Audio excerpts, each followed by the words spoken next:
All right. 10/12/2020. I've been wearing the same shirt for 3 days. Time for some horror movie recommendations.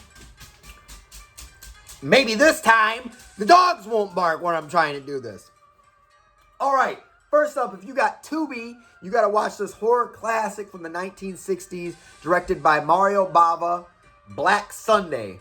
It's about these inquisitors. They go to find this witch, and they burn her at the stake, and they put her in the big Iron Maiden, right? And then, some years later, these dudes are exploring the ruins of the citadel, and then the witch comes back to life, and there's bats, and there's all kinds of spooky, crazy stuff that happens in old-timey kind of horror movies. This one's really beautiful.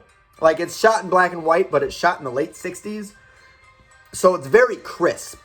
Like, a lot of older black and white movies are black and white because they had to be, because there wasn't the technology yet. So they're kind of grainy and they're kind of, just low tech. Like this one, they had the good technology to do color movies. They just shot it in black and white, and it's very beautiful. Mario Bava was a genius. So, like, the black and white is beautiful, okay? If you have Hulu, you want to check out this movie called The Prodigy. Now, throughout horror history, there's a bunch of different kind of possessions. Like, the biggest one is, like, probably Christian Catholic possession, with the old priest and the young priest, and the power of Christ compels you, and they throw the holy water, fuck Jesus, right? And all this type of stuff. There's been a couple movies that have had, like, Jewish, possession with Dybbuk boxes. A lot of Japanese horror has, like, ghosts from, like, old folklore, right? Where The Prodigy is unique is it's one of the only science-based possession movies, right? There is no demon. There is no ghost. There is no monster. There is no holy water. There is no crosses. There is no fuck Jesus. There's none of that, right? What happens is there's this dude who's a serial killer, and the cops come to save the girl. Boom, they shoot the serial killer at the exact same moment when the little boy is born, and the little boy's got David Bowie eyes, right? Because, like, one eye is him, and the other eye is the soul of the dude who lives inside of him, right? The reincarnation, okay, of the serial killer in his body. So then, like, the kid is, like, growing up, and he's smart, he knows stuff that he shouldn't know, and he's, like, mature for his age, but he's mature for his age because, he's actually got the soul of this, like, Russian serial killer, and he just wants to eat borscht all the time. It's really fucking good. It's really fucking creepy. It's really scary. It's a good twist, right? Because it's like it's a non-religious, it's a secular kind of science-based possession movie. Really good. You got Amazon Prime. You got to check out one of my favorite movies to explain out loud, and that is Phenomena. Phenomena is about this guy is a director, and he sends his daughter to a boarding school in the Swiss Alps. And then she, like, sleepwalks and stuff to, like, this crazy music that's playing. She sleepwalks, and, like, the bugs control where she sleepwalks. And she sleepwalks and follows the bugs that she has a psychic connection to through the woods. And she finds Donald Pleasance, and Donald Pleasance has a monkey, right?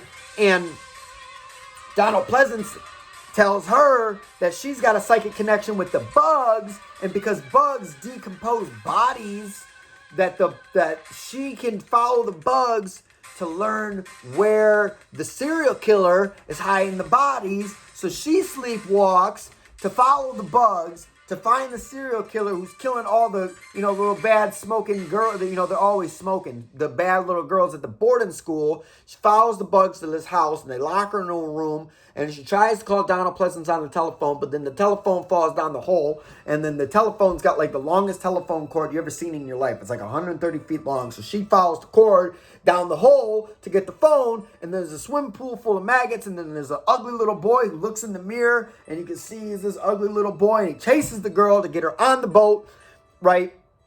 And then the monkey pops up, and the monkey's got a straight razor, and the monkey, fights off the ugly little boy, and then everything, yeah. It's fucking crazy. Phenomena. on Amazon Prime. Check it out. It's got a badass soundtrack. It's got like Iron Maiden, Def Leppard, Judas Priest, Skid Row. Like, it's awesome. Like, Italian horror movies always had like the kick-ass heavy metal soundtrack. Like, American horror movies were always like, you know,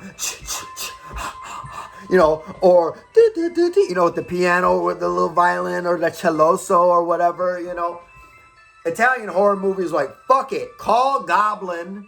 We'll have Goblin play some rockin' music, and we'll supplement that with fucking Iron Maiden, Fear of the Dark. Right? If you don't, that's a horror movie recommendation. Listen to that song, Fear of the Dark.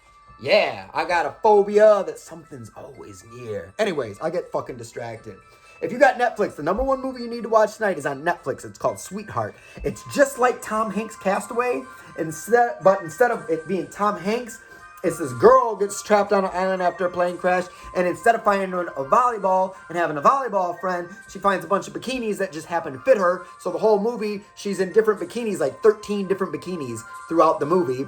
And also, instead of like a package with a butterfly on it, there's a giant freaky monster that comes out of the hole and fucks shit up on the island and tries to kill her every night.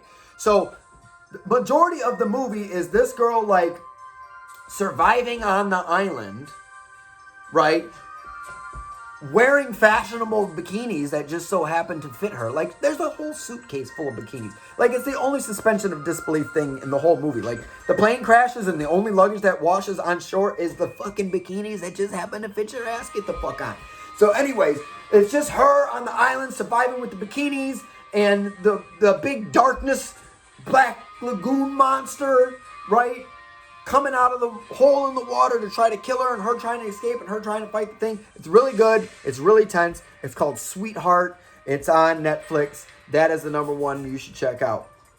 As far as what I'm watching, this week's theme is night movies. So I'm watching a bunch of movies that have the word night in the title. And tonight, I start off with Night of the Creeps. So I'm watching Night of the Creeps, and Night of the Creeps is about these people that they're hanging out, and night comes, and then the creeps come. And that's pretty self-explanatory as to what it is. But for you, what you need to be watching today, if you have Tubi, you watch out black and white horror classic from Italy, Black Sunday, with the witch. They put her in the Iron Maiden. If you got Hulu, you need to check out Prodigy, with probably the only non-religion based, I guess Child's Play was, no, that was Voodoo. It was Voodoo in Child's Play. So yeah, this is probably the only like non-religion based horror movie where the little boy is born with the soul of the serial killer and he's got the David Bowie eyes, so you know that there's something going on. Phenomena, with the girl who sleepwalks and follows the bugs to find the killer, and she tries to fight the ugly little boy, but the ugly little boy is too tough, so she tags in her tag team partner, the monkey with the straight razor.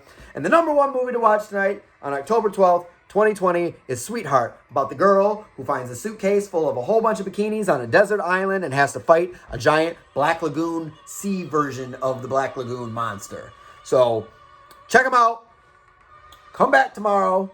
I'm glad I could record this time, like the fifth time, without the dogs barking. Come back tomorrow. There'll be more recommendations. Have a nice day. And maybe tomorrow I'll change my fucking shirt.